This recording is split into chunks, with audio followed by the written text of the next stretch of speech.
to that. Now, Doc, much as we agree that in Nigeria and UK and America, there is no crime for paternity fraud. It's not a crime. Paternity fraud is not a crime. Now, it takes two to commit a crime of conspiracy. Oh, yeah? It takes two to commit the immorality of paternity fraud. Do you agree with that? Yes or no? Yes or no? Yes. And when two people have committed this immorality, the blame should be on the woman alone. Is that what you are saying? In paternity fraud. Is that what you are saying? Yes or no? That when two people who have committed the crime of conspiracy, your question sounds like a man raped a woman. Both of them actually had sex. No way. You are not blame. You instead of you to blame the man for rape, you are now actually blame both the man and the woman. That's why you're looking. In the question of rape, there is no argument about the blame. The blame is entirely on the man. In fact, before he gets to the gestation period, the man should be cooling off in jail. Before the child is put to bed, he should be cooling off in jail. Now we now have a situation. Now you have two people who have conspired to go and give another man a child that does not belong to him, and to give another man his own offspring. And you think the only woman should take the blame? I think. Is that what you're saying? Let me tell you how the man would take the blame. The man will take the blame. Okay. Let me tell you to take the blame. The man has to own up to his own responsibility and father the child. You understand? The reason why it's not a fraud, you understand? Let me tell you why it's a fraud. Look, if a woman, like, let me take for instance, let me just I'm just giving an instance. Just let me speak. If, for instance, let me just give, if a woman, for instance, she's married and she's not loving this man, and she wants to even look for a way to divorce this man, and she goes around to cheat on her husband, and comes up and says, I've cheated. Deep inside of her, she didn't inform the husband, and now moves away with the man, trying to break up the relationship, and probably goes around and dates another man, gets pregnant for them, and that man takes responsibility of the child. That is a particular scenario where how it's supposed to be. But the problem here is, the man you cheated, you cheated with on your husband, you don't want to give the man the child. You're taking it to another man to father the child. Take full responsibility of the child. That is where the deceit is. That's where the fraud is. That is what we're against. We are not against a woman having her freedom to say, I don't want this marriage. I don't want to stay with this man. I've been married for this man. Is it only a woman that cheats? Both of them cheat. But not both of them get pregnant. Let's establish that line here. If both of them, I've asked the question, can the man go cheat and get pregnant? No. We're talking about who the man should also be blamed. Should even take the greater part of the blame. Is this? How? A lot of times, due to our cultural background, we're not talking about cheating. You need to separate cheating from the childbirth. Sure. A lot of times, especially in Nigeria, once this happens, is the woman, let's stone her, let's kill her, let's do this. But now, I find it very, very amusing why we should blame women all the time for every issue of adultery, fornication, and paternity fraud. I read something the other day. A man, now, I will just give you an analysis. When we are talking about family planning, usually the woman go and put this, go and take pills, go and do this, go and do that. But one woman can only give birth to a child once in a year. But one man can impregnate 365 women in a year. More than that. Men release 20 million cells in one ejaculation. That's not just 360 we're talking about. We're trying to talk about a whole continent. It now gives you an idea. And when we're talking about doing family, what's it called? Family planning, it's always the women go and do this, go and do that, do this, do that. But the men who are capable of impregnating every day, if you're talking of birth control, it should start with men. If you're talking of paternity test, men should zip up. No, we're talking about that one differently, because it's not only the woman that should. But you're mixing two things here, barrister. What I'm saying is that if we find that this child is doesn't belong to this man who is the social father, we should go and look for the other biological father. And also can I say something, barrister? Put the stigma on their head. Barrister, can I tell you something? You are confusing infidelity with paternity fraud. Please separate them here. Because if you're talking about infidelity, we should blame the men the more. But we're not talking about paternity fraud. men have lesser of the blame. And I've made it clear, we're not talking about maternity fraud here. Okay. Paternity fraud, the fatherhood, you understand, who is taking care of the child? That is what we're talking about. Who fathered this child? Can I understand something? That is Are what they we're not talking related? about. Are they not related? Is it not infidelity That leads to that leads to paternity that? Well, you are In a greater majority of occasions, they are yes, related. yes. But the primary thing there is the infidelity. The second is the paternity fraud. Like I told you that whenever we conduct paternity tests and discover there is a mismatch there, the child's DNA doesn't match with the man's DNA, we've discovered two things. We've discovered infidelity and we discovered the paternity fraud itself. It's not just one thing. You understand? So that means in this particular case, if you are talking about infidelity on its own, that's a different matter altogether. We're going to talk about, but we're not talking about where, because if the lady was sleeping around and using protection without conceiving, that's a different story altogether. If the man discovers without solid evidence, we can sweep that under the rug.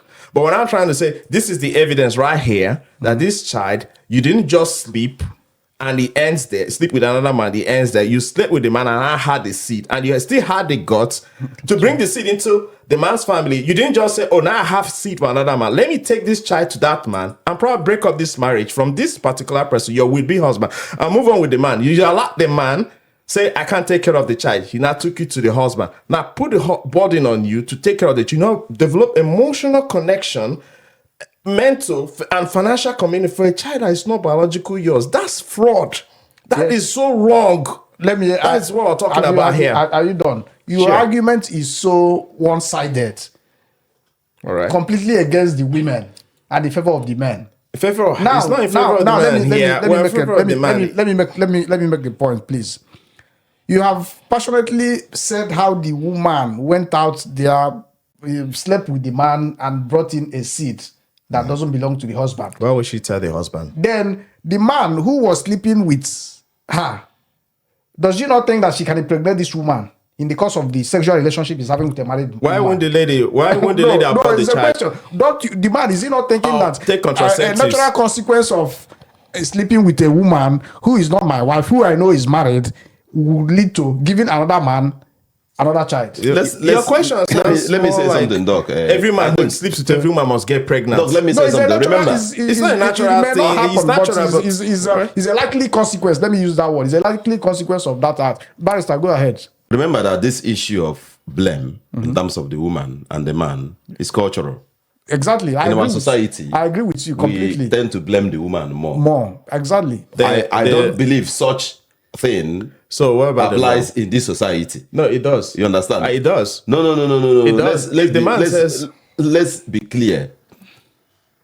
If you check very well in this our society, in Britain, you will see that the issue of infidelity always arises from the woman. Go and read the news. You find out infidelity. I'm trying to connect it. Hold on. I'm trying to connect it. The man is always scared of hearing, oh, I slept with the woman, slept with me. Whether it's footballers, celebrities, all those stuff. It's always the women that want to raise the issue of, I slept with this one. I slept with this person. And you will see the person running helter-skelter, trying to save a married their man. mind. Whether it's David Beckham, whether it's Kai Walker, whether it's this other one that married Sherry, what was it? Ashley Cole. That's exactly what happens. I have no business with infidelity. That I wanted to ask, of course, those things lead to... Yeah, those things will lead. But the question that I wanted to ask is that this issue of paternity fraud is a very important subject in our society, but something causes it. Yeah, you understand? that is what leads to it. And if we check the kind of lifestyle that we are living now, men marry, leave their wives in Nigeria, come over here to stay, and then maybe once or twice in a year they will go to visit the woman and come back. Then the woman gives birth, and the man will be jumping up, only to realize 4 years later that the child is not theirs. You understand? So there is something, because I think our concern is on how to mitigate this issue of blaming No, solely the woman, whenever this like I issue said, arises. you are mixing infidelity up. Let me ask one question: what stops the woman, the adulterous woman, from sleeping or having safe sex? Let's just be very frank. What stops her from not conceiving? What stops her from not conceiving? What do you mean by safe sex? Safe sex, in safe sex, she can use protection. Okay, or probably have contraceptives for a man who's not her husband. I'm just saying, in case that we want to go mad, like saying, what stops the man from doing women, this? both men and women should be sleeping there. We should not put any blame. Then both of them are sleeping with each other, and there is no single pregnancy involved.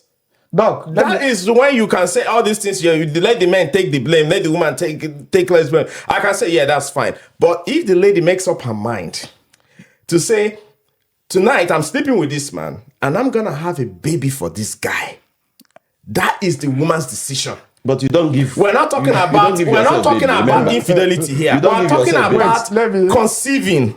You don't give yourself baby. No. You can decide you want to have a baby and you don't have a baby. Yeah, that means she has been sleeping with the guy. And the guy tastes so good, and because a lady can't just wake up one day and have sex with another man and probably just take. I know it's biologically possible, but that intention must grow up that she must have had the thing so good with this guy that she wants to keep a memory of the guy. And next thing she takes the guy on purpose. Let me take you on something you said about what stops the woman from having safe sex. Yes. If you want to blame the man, both of them. Good. Yes. We can ask this question the other way. I'll keep in mind, in a month, the woman has a window period of less than 5 days to get pregnant.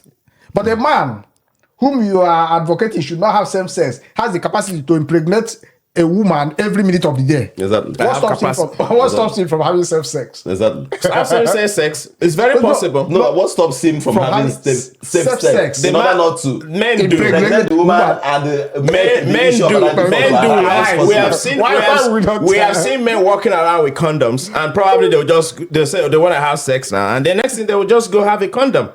Yes. So the woman that decides, okay, I'm going to, as following your own word, I'm going to get pregnant for this man. That is solely the woman's decision. From saying, I'm not going to impregnate this woman.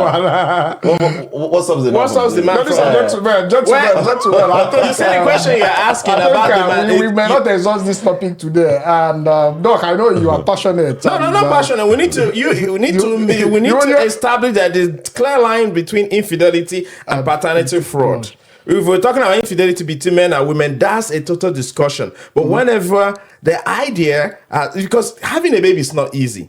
You're going to go through the torments, 9 months of gestation. Then the labor in the house is another one. So that the probability of you not surviving is still there, and you still had that child. You still survive. Yes, but for a man, and you're not. When that on issue purpose took that child to another man who's not your father, who's not the father of the child, and who's supposed to be your husband, and you were supposed to carry the man's generation from generation to generation. Of course, Doc. And the man has that idea, and you totally cut the man off from that privilege, and you still impose that child on him, deceived him that into taking care of child that is not his. I totally disagree with that. However, put blame on the man for any other thing. I think you are the woman. You did that for yourself. No. I think you're actually being so harsh. I have to be very inconsiderate on the women. And the reason being that. And have you seen how men react when they decide that's what their child? Let's hear Barrister. It takes two to commit this crime. We know that. If we call it a fraud, it takes two to commit that fraud. And remember, whenever it happens, whether it's in 4 years' time, 5 years' time, 10 years' time, anytime it arises, the man always asks for the first question. So this woman was even unfaithful to me at this time. That's why she gave birth to a child. That is not mine. You understand? However, due to the fact that our society is so patriarchal that it's a man-led society, the blame comes to the woman. Do you know why I will never blame? Let me tell you. Do you know why I will never blame the woman? So, do you know why I will never? Do you know when I will never blame the woman? Where? When I will never blame the woman is when she decides not to have a baby. You mean she will abort the baby? wherever if she No, they well, take she to take have sex. contraceptives. No, you understand? I think if she actually if she this actually is says she's not having a baby, that should be I know some that. of us are passionate with our positions and opinions, and I take it that we don't have a collective opinion in this platform. Whatever thing we put out here is our individual views and opinion. Doc, I appreciate your technical expertise and how passionate about this issue. Barrister, thank you.